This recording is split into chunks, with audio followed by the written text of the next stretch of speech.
Of course, by a 2025 lens, Obama was not a progressive. That's how you know progress worked, because the needle was moved. Kal Penn is a legend. He took a cringy character named Taj Mahal Baraland and made it to be as good as it could possibly be and leveraged that role to star in one of the best stoner comedies of all time, while also inspiring me and so many other young brown kids around the world to do comedy. But that was just the start of an incredible career that took him from a leading role in major studio films to major network dramas, to the Obama White House, and then back to acting, where he is playing a White House press secretary. And now to his latest project, a new podcast called Here We Go Again. So I sat down with one of my comedy heroes to talk about some of his craziest stories coming up in Hollywood. I hand him Joseph Gordon-Levitt's headshot, and he gets to Joseph's headshot and goes, "What the f*** is this kid, Asian?" And we got into his time in the Obama administration and his disillusionment with Biden and the Democrats over Gaza. And it was just incredibly, deeply disturbing that there was no room for a conversation. We also talked about his long friendship with Zohran Mamdani. Yeah, I've known Zohran since he was 14, so just so proud of him. And his advice to Zohran supporters. He can't unilaterally, single-handedly get a lot of the stuff done that he wants to get done, but he absolutely can get it done in partnership with this sea of people who came out to support him. And he didn't come on here to promote his memoir, You Can't Be Serious, but I will promote it anyway because it's a guidebook on how to succeed in Hollywood without being an asshole. Yes, it's possible. Unless your name is Ronnie Chang. Hurry right away, no delay, stop today. Make your daddy glad you have had such a lad. Did you all see this? Recently, Trump was asked if he would use military force to take Greenland, and then he replied, "No comment.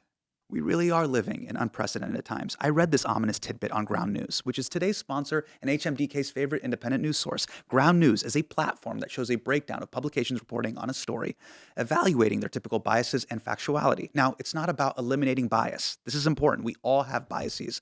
It's just about being a more informed consumer of the news. While most headlines shown on Ground News were pretty straightforward, one stuck out to me. Trump has lost his mind. Greenland rages at greedy Americans. Now, I quickly realized Ground News rated the news source as mixed factuality. But remember, mixed factuality doesn't always mean false. So let's cut through the noise together. Go to groundnews.com/Hasan to subscribe and get 40% off the unlimited access Vantage plan. That's just $5 a month with my discount. Go to groundnews.com/Hasan today. So the last time we saw each other, we were at Zohran's election night party. 2 weeks ago, right? 2 weeks ago. Yeah. 2 weeks ago. Yeah. Legendary night. Momentous Insane. night. Yes. 2 questions. Number 1, how did it feel for you that night?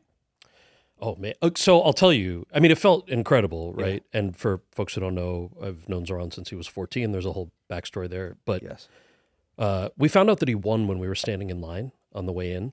Yes. And I worked on a film called The Namesake, written by Jhumpa Lahiri. The novel's written by Yes. Jhumpa Lahiri. Mira, Zohran's mom, directed the film. Yeah. And it's my favorite thing I've ever done. And I'm standing with my partner Josh, with Jhumpa, her husband, her son.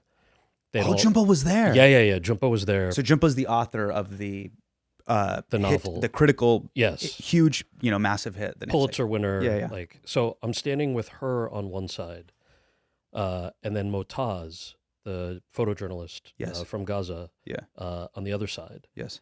And we all find out that he won, and it was just such an insane moment because it's somebody who I know intimately, whose work I admire, who I worked with. Yeah. And then on the other side, somebody who's just such an icon for human rights right now. And to just be standing there was such an overwhelming feeling that I'm just like proud of him, Yeah. Even politics aside, you're like proud. Yeah, it was proud a surreal of him, moment. right? I couldn't Very believe it surreal was moment. happening. For sure. And it also was happening on a very historic day. Dick Cheney dies, he wins. No, because usually the news is always like, yeah. white man wins, Right.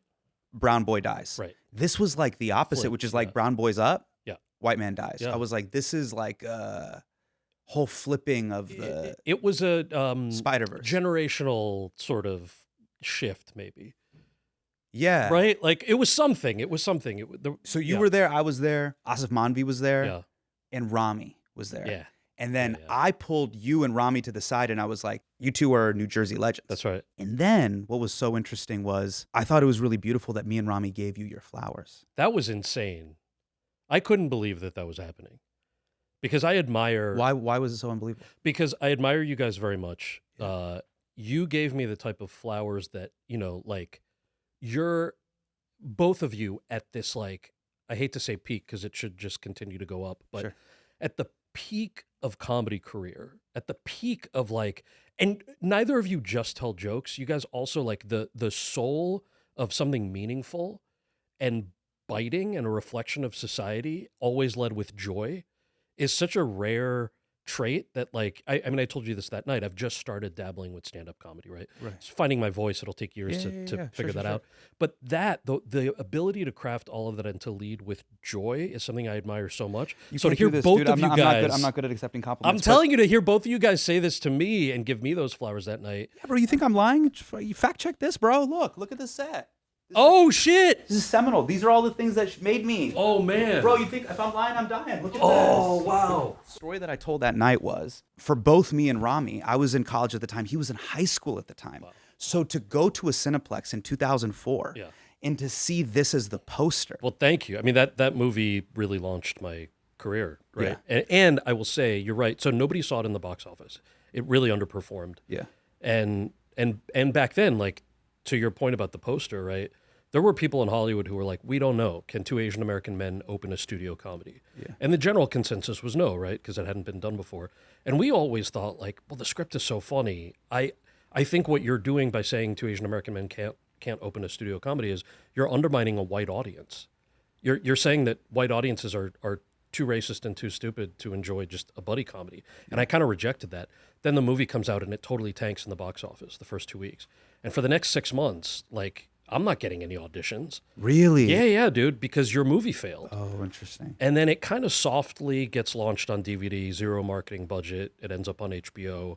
And within a month, like, you can't walk down the street without people being like, dude, that movie is so funny. That movie's so funny. So when you hear me, John Cho, like the writers, talk with reverence about our love for the fans, it is truly because this movie wasn't supposed to take off. The fans found it on their own. They bought the DVD. They had watch parties in their dorm rooms. Like, and by the way, all over the country, Nebraska, Illinois, Alabama. It wasn't just the coast, you know? Yeah. And so it felt validating to know that, like, yeah, we were right. Audiences just want to laugh. Is it incredible for you to see how far South Asian and diaspora cinema has gone since those moments and those early auditions? 100%.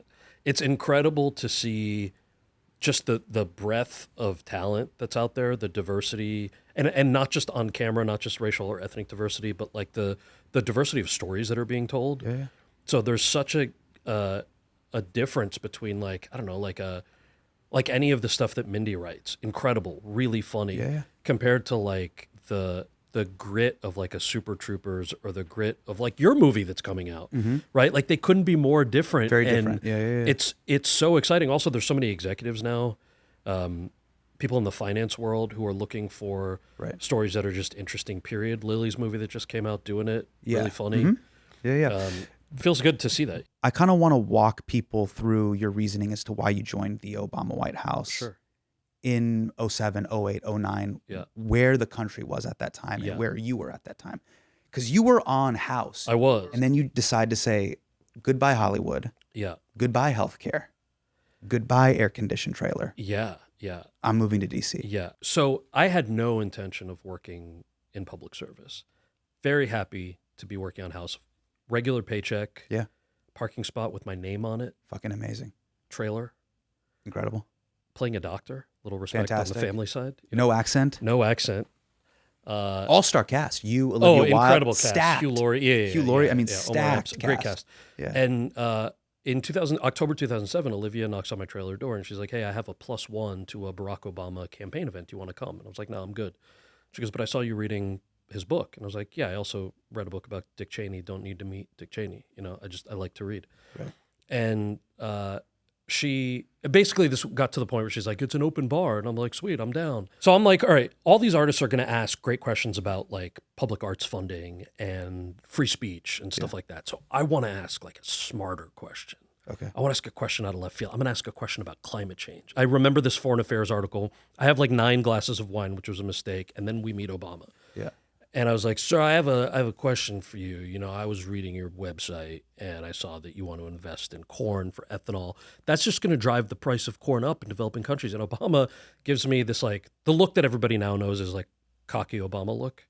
right? And he goes, well, if you read my my website carefully, you would have seen that I'm investing in corn-based ethanol as a bridge to cellulosic ethanol so that we can make biofuels from raking the leaves in your yard and grass clippings when you mow the lawn. Yeah. And then he gave me another smirk and he sort of walked off. And Olivia was just like, yo, you just got schooled by Barack Obama. Right. And we both signed up to volunteer for his campaign that evening because I'm like, all right, I can do an event for him. And then jump ahead 12, 15 months. So campaign ends.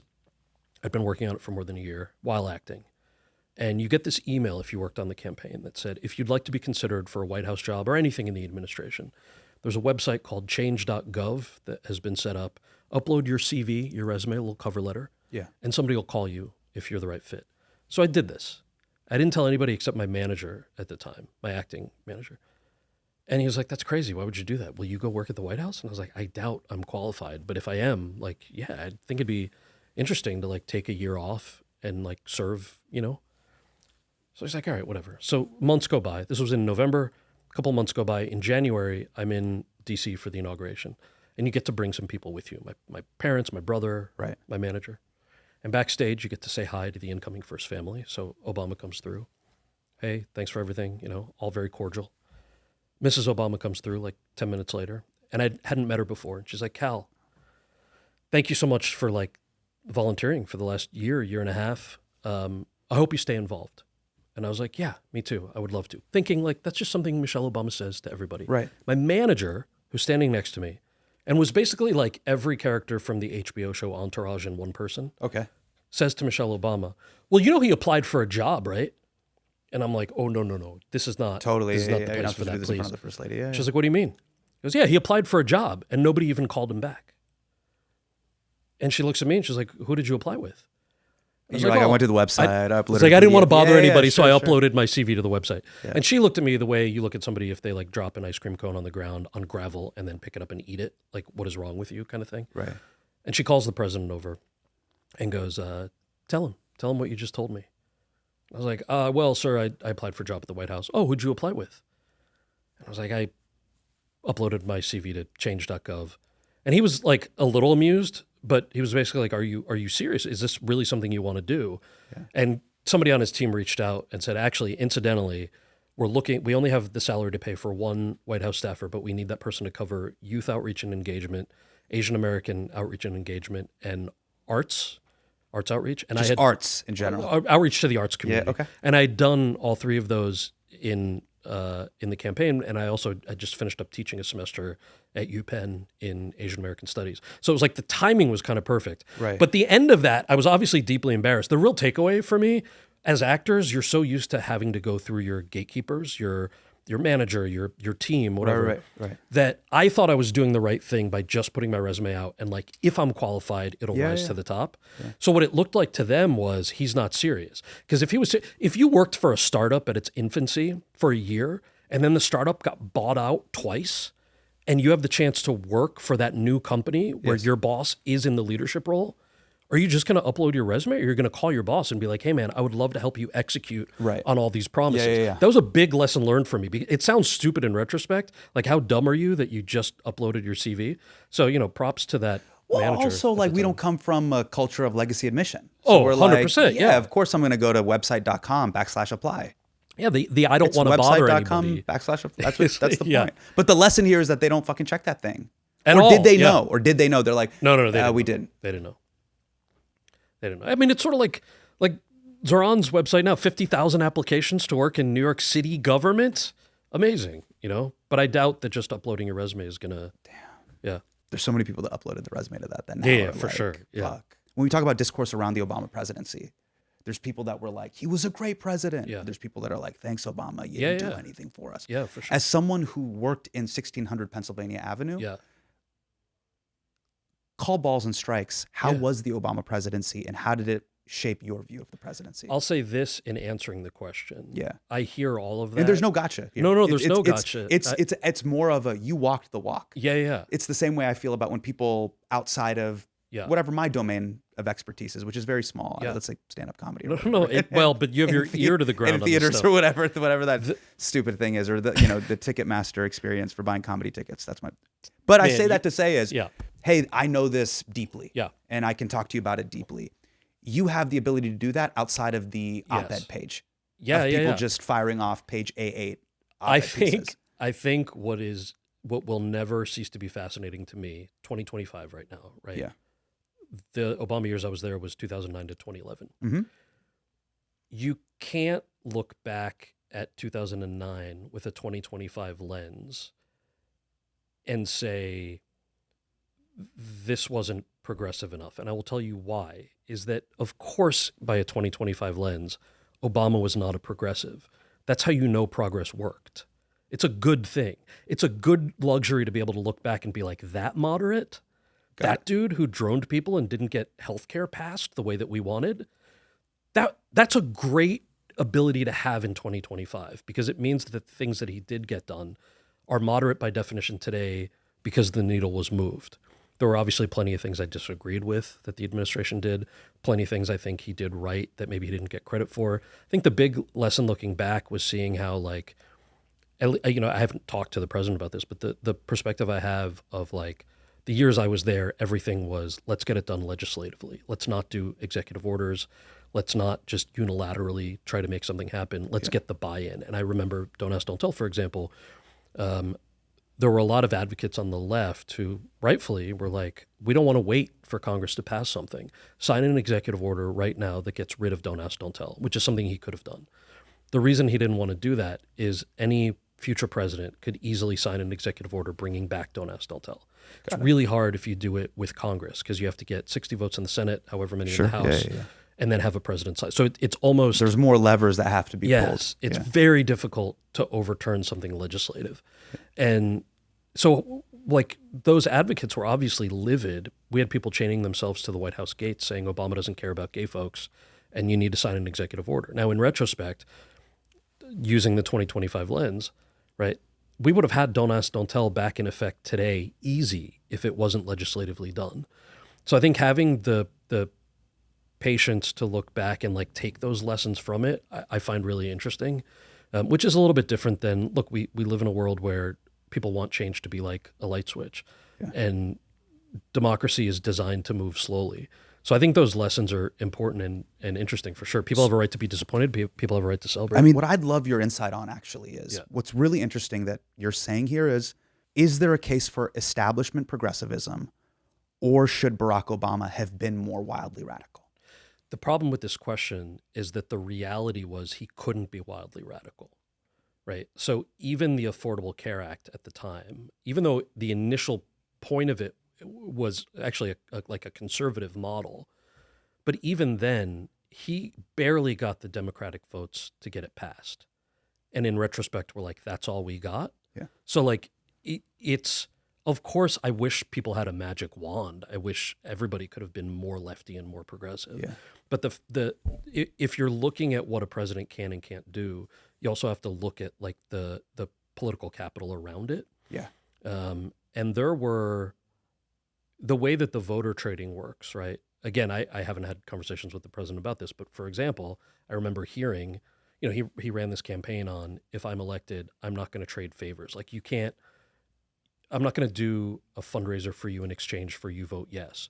And I remember I was hearing stories that there were members of Congress who would call and be like, hey, we need an invitation to play golf with the president so I can get a photo for my newsletter.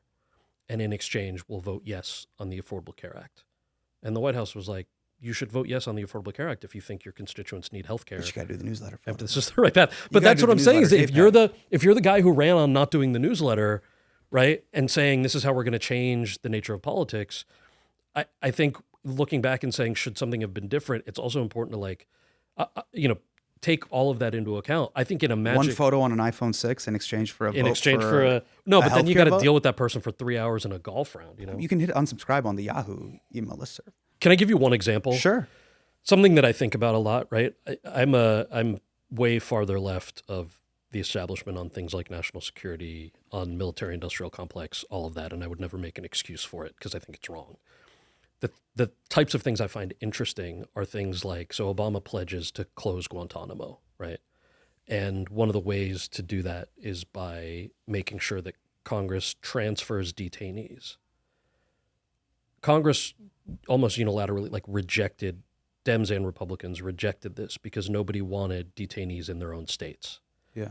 So it's obviously the conversation's longer than that, but Right. so Obama fails. But the argument is I'm not going to just harbor a terrorist in Idaho. Right. So Obama That's fails their reasoning. at closing Guantanamo, which obviously is disappointing. But it's things like that I look at where, and I especially think about this when it comes to like presidential elections, mayoral elections, and any kind of leadership thing where we put everything in one bucket, but it's easier to target one person than it is for the full field.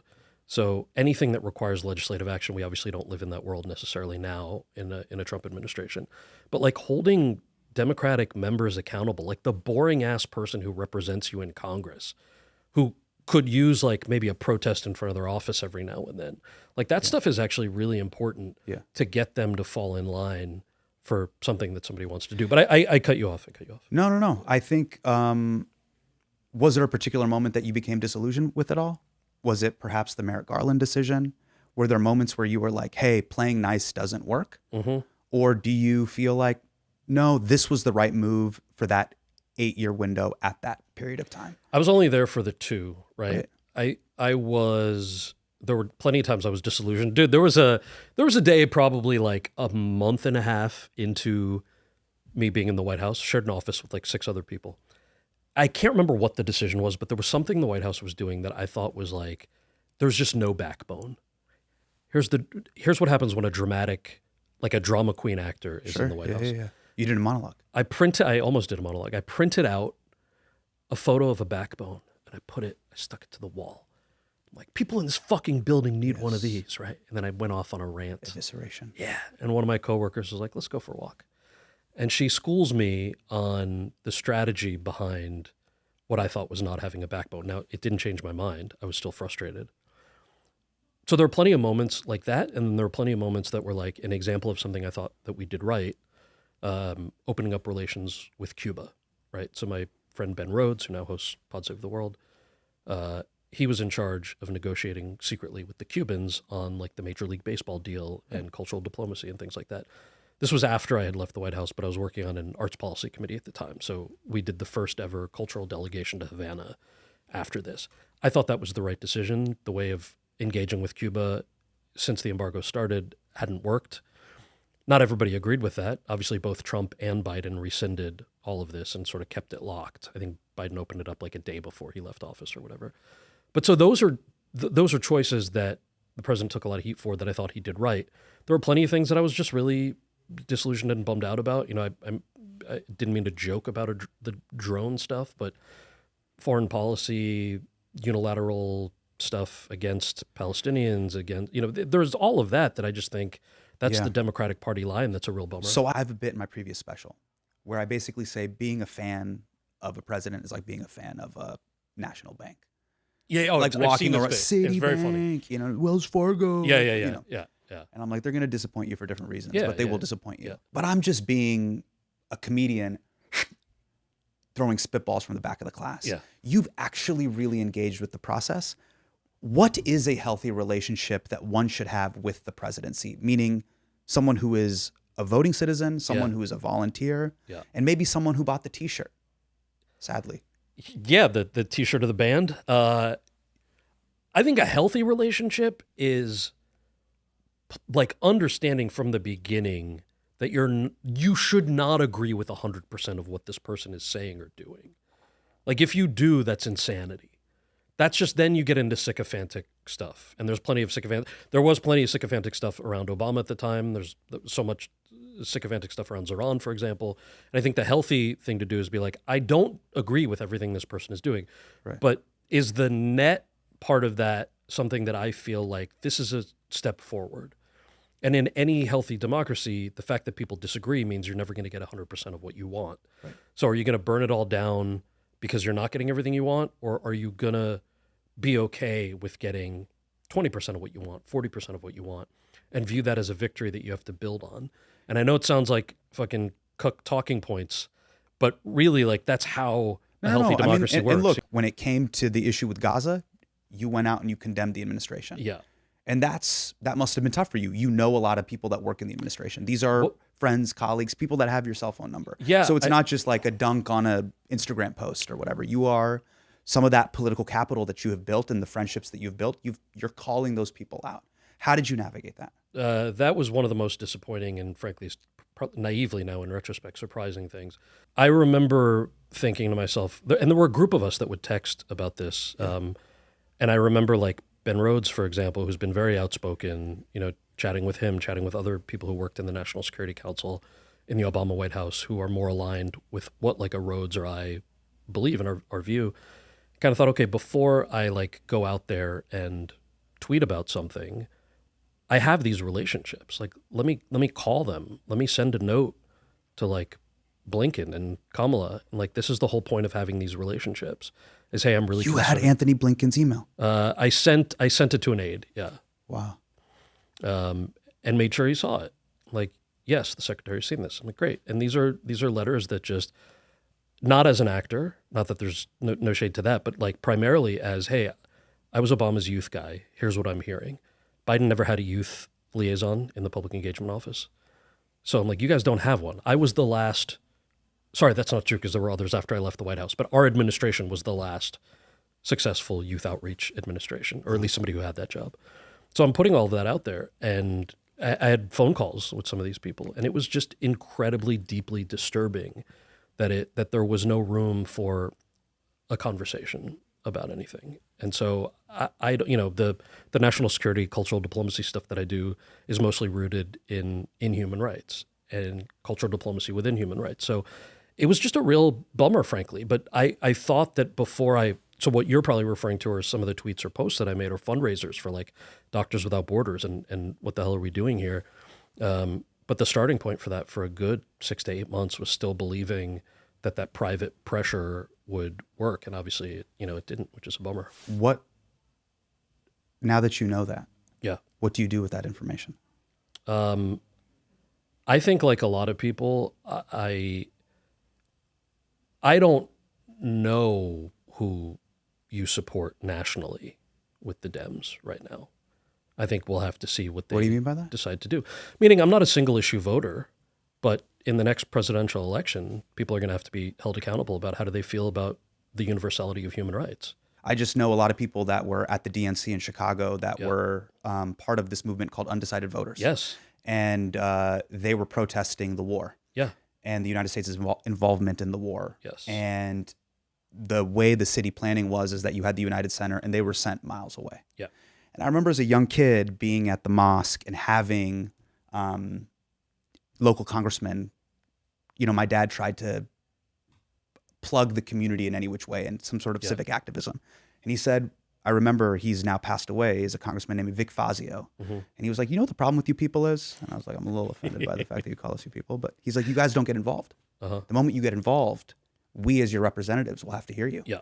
And I saw just all these people protesting in the park. These are people that you send your kids to high school with that go to fucking DePaul University. We're talking about pre-med majors. These are just like regular people. Yeah. Not this kind of stuff that gets hijacked by the discourse. Yeah. Just normal, everyday Americans protesting this war. And they were sent miles away from the DNC. You couldn't hear them. Yeah. That signaled to me, I don't want to hear it. Correct. I don't want to hear you. Yes. I don't want to see what you have to say. Right. And I'm not going to create a path for you to even communicate with us. That's right. It was, 96 straight hours of people talking at the DNC. Yeah. We're not going to give you a slot to speak. Correct. So, not even one slot. Yeah. So for me, again, as like a comedian, satirist, all that sort of stuff, I can't tell people what they should do with their vote. Yeah.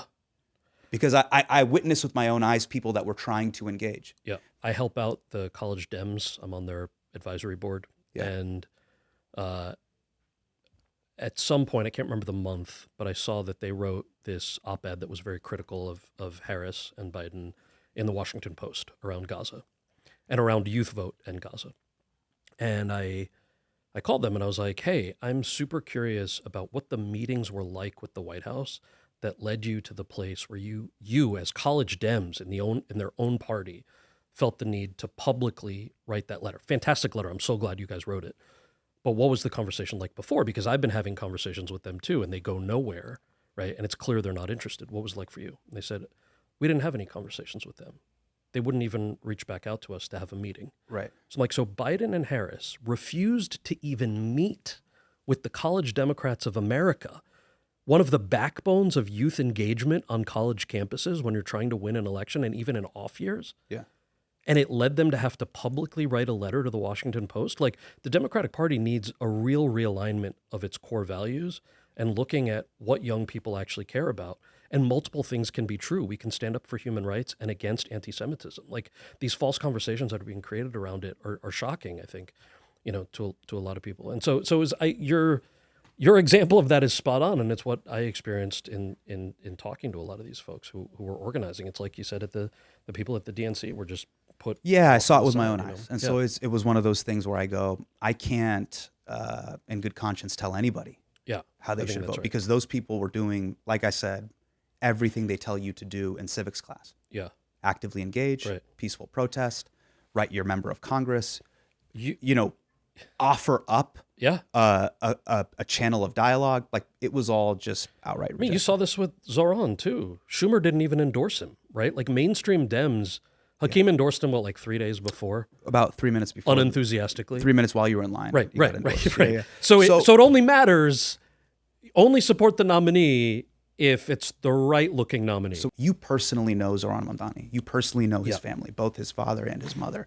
What does this Zohran moment mean? And as someone who has now worked in politics, how should we meet this moment as citizens of the city of New York? I think the best way to meet this moment, this love affair that New York City has, either with or against him, if you're a Zohran fan, the things about city politics, the support he's going to need from the governor to get certain policies through, from the city council, like, know who your city council rep is.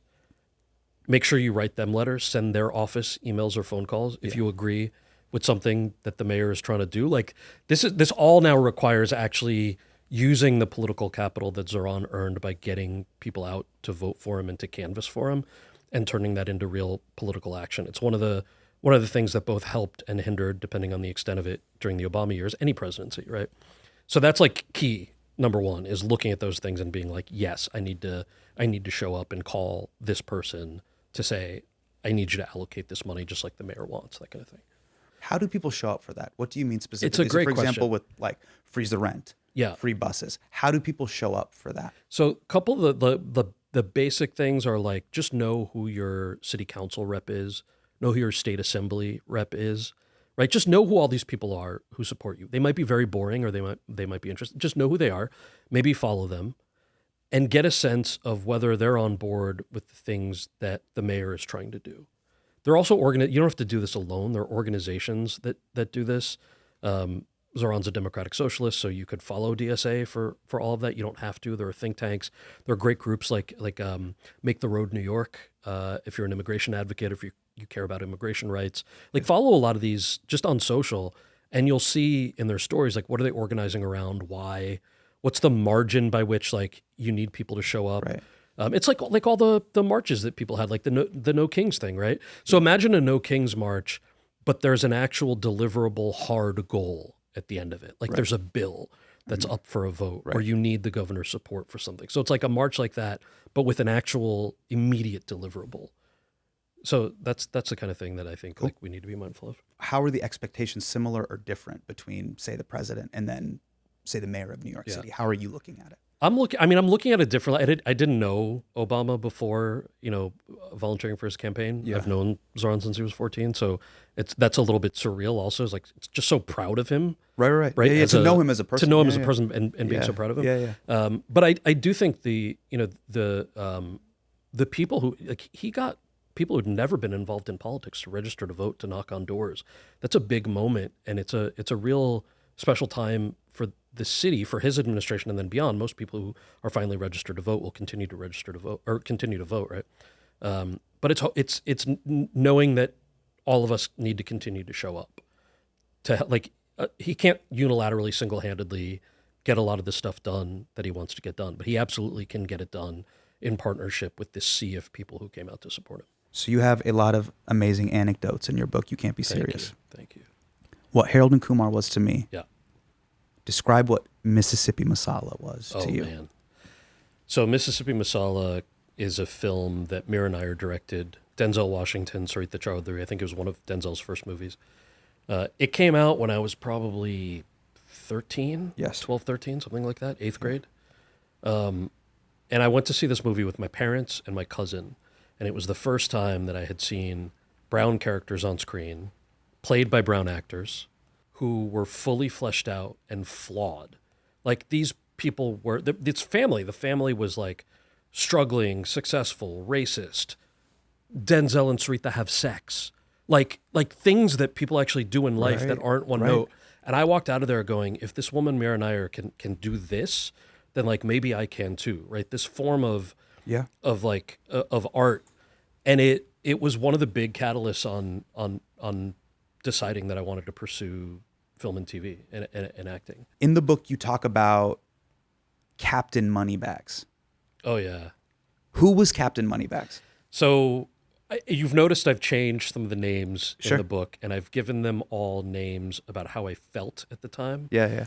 So one of probably my longest internship in LA in college, very difficult to get an internship in LA, unless you knew somebody. I didn't know anybody.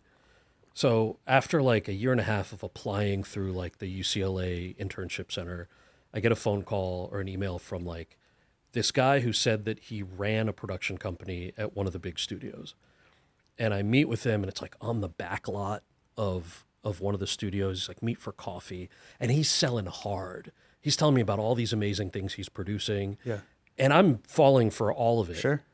And he's like, I can hire you tomorrow if you can start. I'm like, yes. So I was going to be a script reader, and I would like answer phones and do his emails. And I walk into his office. It is one room, probably about this distance. This is in Studio City or Sherman Oaks? Where is this? In one of the studios. Okay, got it.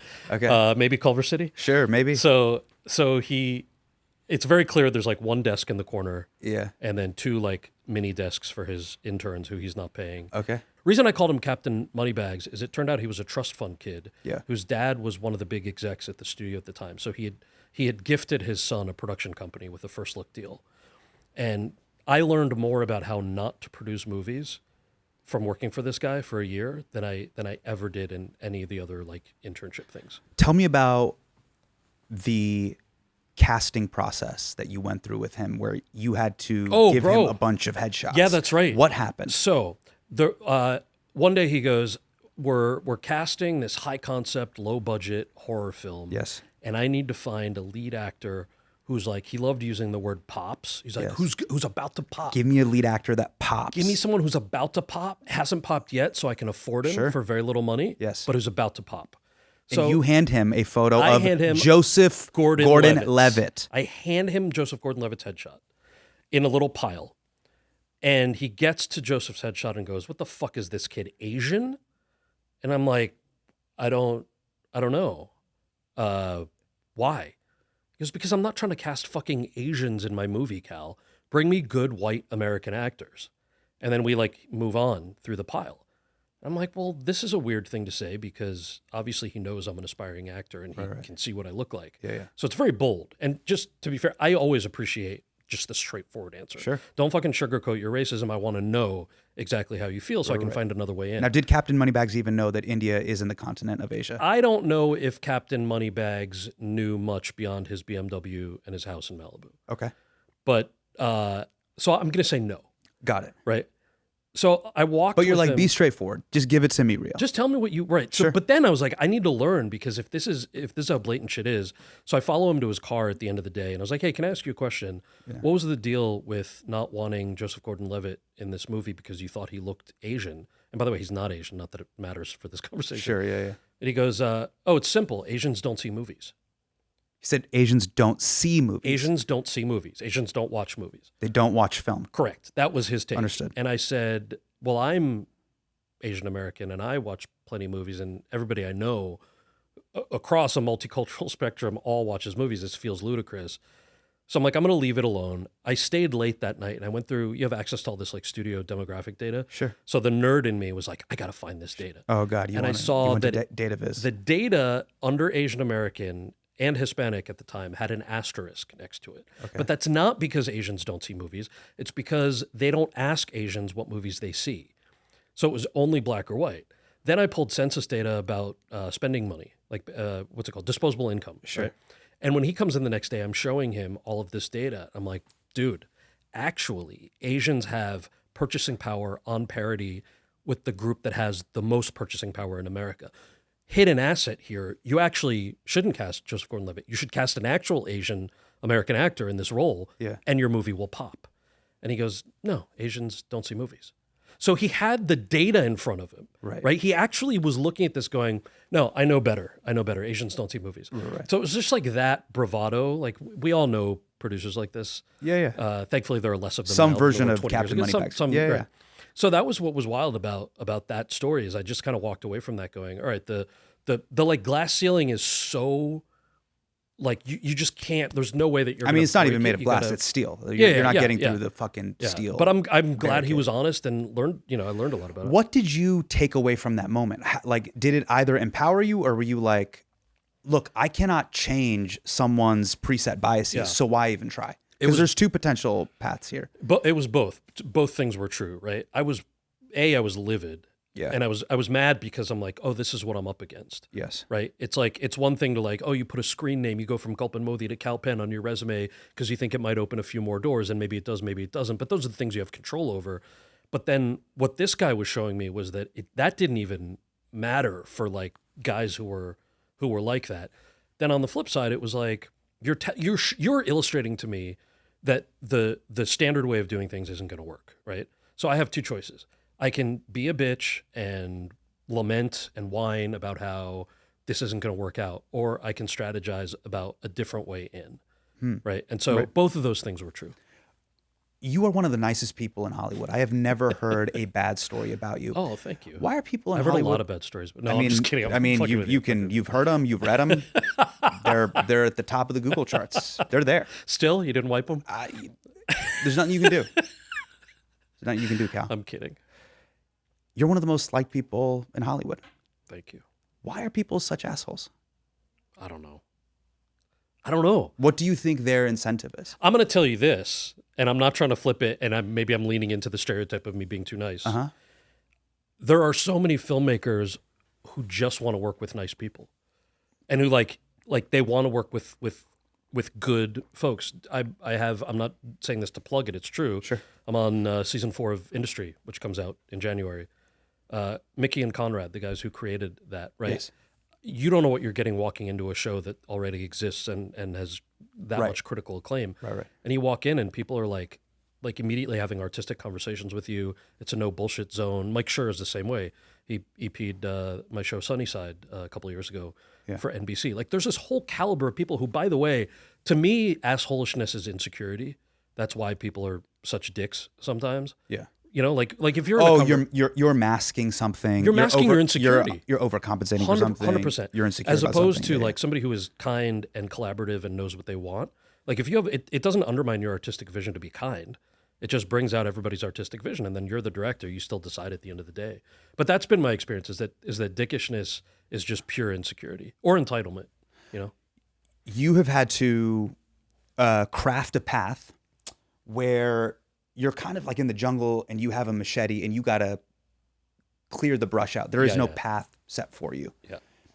In the book, You Can't Be Serious, you talk about your story auditioning for Van Wilder. Yeah. It honestly feels like a piece of fiction. It feels like something that was literally made up. You cannot do this today. Right. Who were you testing against in the film Van Wilder for your role? So in the final callback for Van Wilder, in which I play a character named Taj Mahal. Taj Mahal. So he's not even named after, he's named after a building. Yeah, Also, totally. Fun tidbit, his last name is Badalandabad. Oh, Taj Lund. Oh, jeez. Yeah.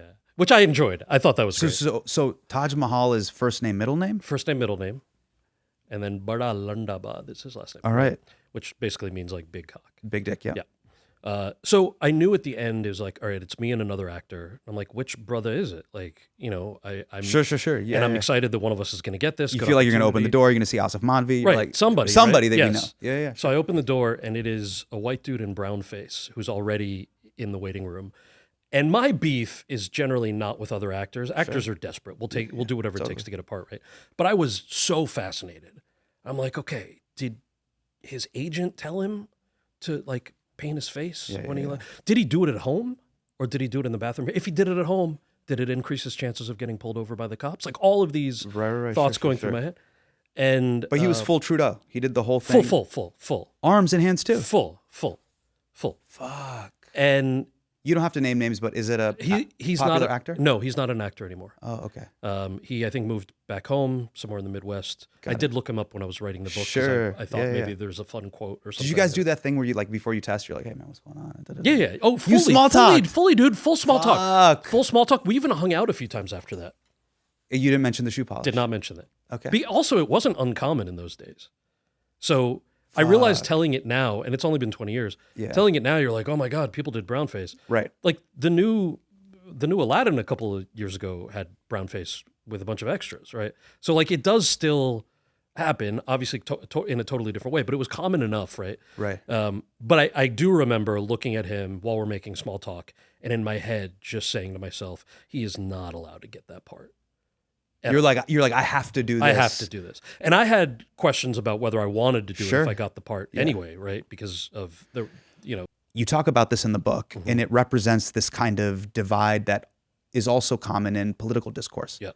Number one, do I stick with my principles 10 toes down, zero compromises? Right.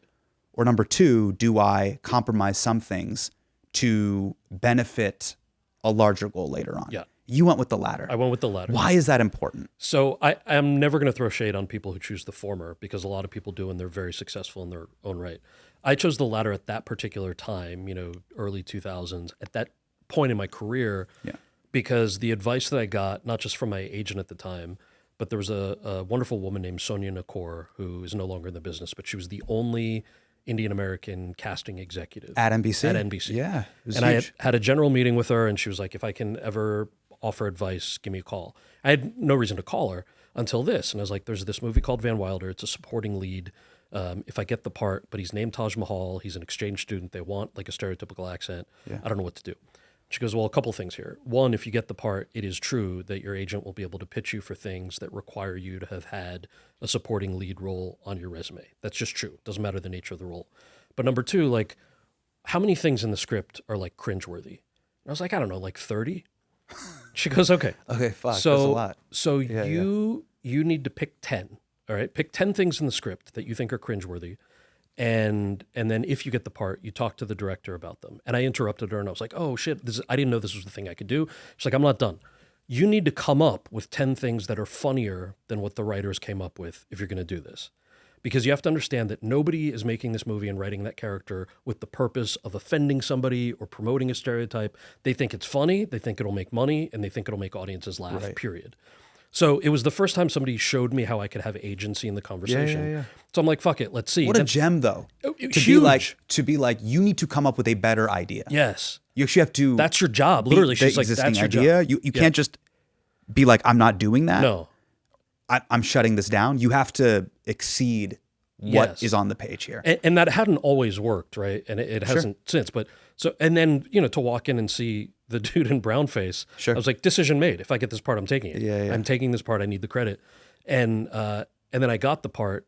I mean, this segues a little bit into Harold and Kumar if you want like the longer version of the story. Let's do it. So, and Ryan Reynolds was wonderful. We improvised in the audition. I did talk to the writers. There were 10 things they dropped that I added. Right. All of that was fine, and it was what it was.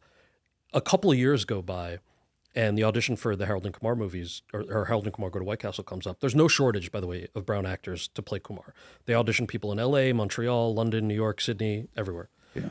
And one of the reasons I got the job is because I was the only guy who had a supporting lead role on my resume because I had done Van Wilder. You had done a big studio comedy. Right. And so that really moved the needle forward. And it took a couple of years for me to fully realize that. And had I not done Harold and Kumar Go to White Castle, I would not have had the chance to do The Namesake. because so Mira Nair, right, mentor of Right. mine, even though she didn't know it since I was in middle school. I see that they're doing The Namesake. John Cho actually recommended Jumpa's first book. We read it together, read The Namesake together, tried to get the rights to it, found out Mira Nair beat us to it. So I had my agent like beg for an audition for The Namesake, for the lead. Right. And they can't get me in the room. So I hand wrote her a letter and I mailed it that was basically like, you've been a mentor for years. You're one of the reasons I decided to be an actor. Yeah. You have to let me audition for The Namesake. You know, very rarely this works, right? Of course. I had done it before, and it, This is the doesn't equivalent. work. This is the equivalent of sliding in the DMs. Yeah, exactly. But way more work, by the way. What, that it's handwritten? Yeah, it's handwritten, and you gotta you fucking gotta- put the creative arts agency. You gotta do the whole. You gotta do the whole thing. You got to do the whole thing.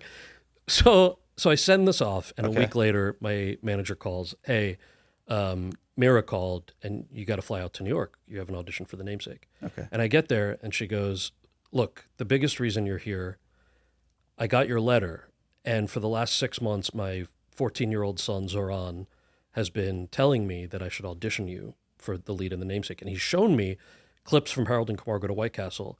And I just thought, this is the most puerile thing I've ever seen. You're clearly the wrong choice to play Gogol, the lead in my independent drama. yeah.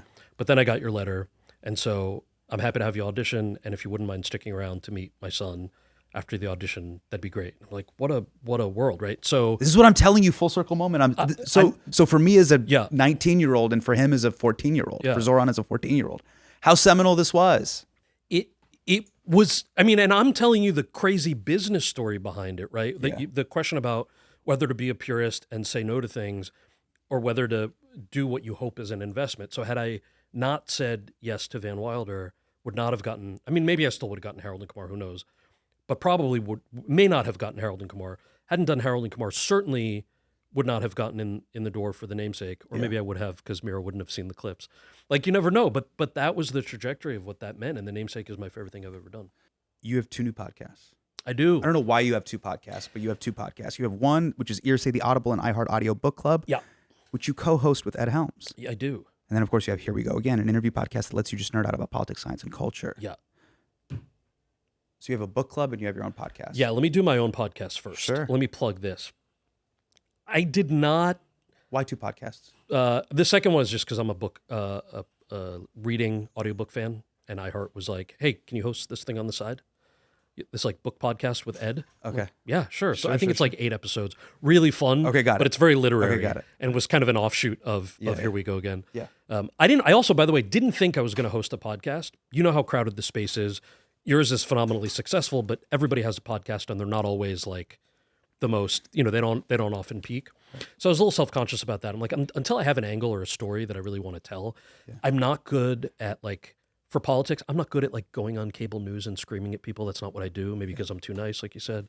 And so Ed's company reached out and was like, hey, we want to brainstorm a podcast about pop culture, history, and politics, but why cycles keep repeating itself. And a lot of this was like our conversation about Obama, Zohran, all of that, right? Totally. How do you look back at things? What do you learn from? And I'm like, this is fun for me because it can be uplifting, it can be funny, and you can, without being preachy, you can kind of learn something from it. So like our first guest was Bill Nye to talk about the space race. Legend. Right? My questions for him were, in the 80s, space race was US versus the Soviets because we were trying to kill each other. Now it's like, which billionaire has the biggest dick is like the new space race. Right. So talk me through that. Where are we going from here? It's basically that kind of a thing for different topics throughout pop culture and history. And then the book club is just a book club. Book club's a book club with like really fun audiobooks. Like, and the narration is great. Like Kerry Washington great. did one of these, and Ed is very, very funny. So to talk to like, there was one about Mark Ronson, or for Mark Ronson's new book, audiobook that he narrates. The musician, Mark Ronson. Yeah. And Questlove was our guest for that because they know great. each other really well. So it's kind of like if you've listened to this audiobook to get like a real angle into the making of it and the story behind the story. Fourth Harold and Kumar. Yeah, dude. Let's fucking go. Let's go. They Let's made go. a deal with the writers. They're working out the deal with myself and John. Okay. Obviously, I would So love what's to make happening? it. I hope so. We don't have like a signed But you're down. contract. I'm super down. John's in.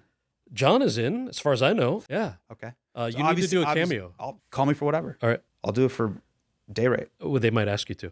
This is great. Thank Kal you, Penn, dude. Thank you so for much, having man. me. Of course. Hurry right away, no delay, stop today. Make your daddy glad to have had such a lad. I have an unhealthy obsession with YouTube analytics. I love data, but it doesn't always love me back. Like, check this out. Less than a third of the people watching the videos on this channel are subscribers. But if you subscribe and turn on notifications, you will know every time that we drop a new episode. So if you love HMDK and all the work our amazing team here does, click that subscribe button. And if you hate it, I will see you in the comment section.